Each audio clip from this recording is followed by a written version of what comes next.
सखियों, कजरी तीज के दिन तीज माता यानी माता पार्वती और भगवान भोलेनाथ की पूजा करने से मनोकामनाएं पूर्ण होती हैं और उत्तम फल की प्राप्ति होती है।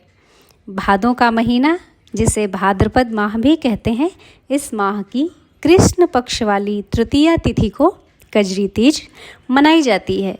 मुख्य रूप से यह व्रत मध्य प्रदेश, उत्तर प्रदेश और राजस्थान में महिलाएं रखती हैं, सखियां हमारी रखती हैं, और कुछ जगहों पर इसे कजरी तीज और कुछ जगहों पर कजली तीज के नाम से भी जाना जाता है।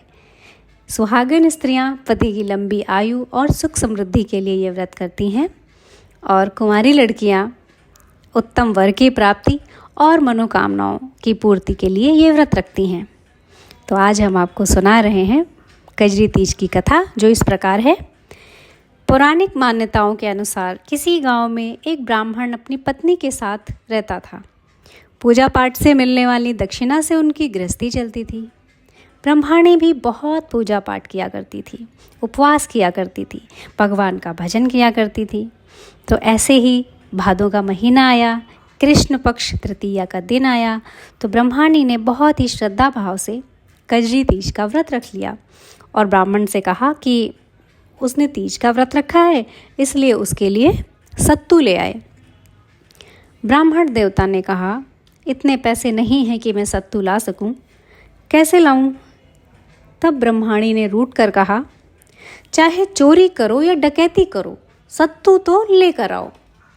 अब ब्राह्मण देवता निराश होकर, सिर झुकाकर, मुंह लटकाए हुए घर से बाहर निकल गए और राह में चलते चलते सोचने लगे कि सत्तू कैसे आएगा, और यही विचार करते हुए मन में चले जा रहे थे। तभी उन्हें एक साहूकार की दुकान दिखाई दी। अब ब्राह्मण देवता के मन में एक विचार आया। वो साहूकार की दुकान के बगल में लगे हुए पेड़ के नीचे बैठ गए और अंधेरा होने की प्रतीक्षा करने लगे। जैसे ही रात हुई, वो साहूकार की दुकान में घुस गए और उन्होंने दुकान से चने की दाल, घी, शक्कर लिया और 1.25 किलो तोलकर सत्तू बनाया।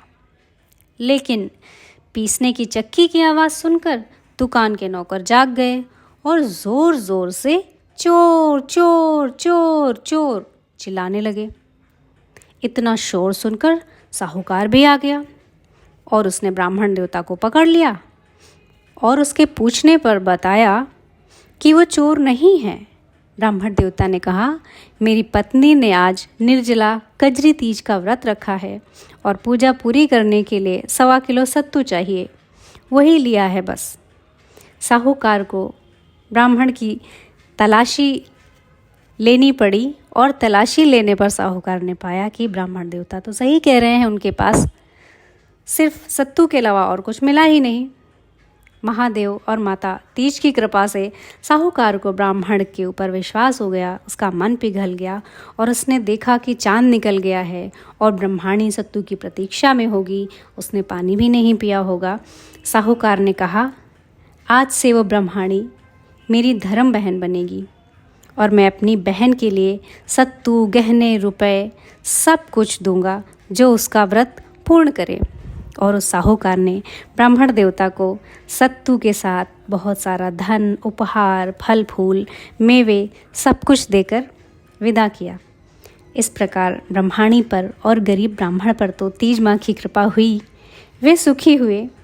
ऐसे ही सखियों, तीज माता सब पर कृपा करें, सबके कष्ट मिटाएं, सबके दुख दूर करें। जय भोलेनाथ, जय माता पार्वती।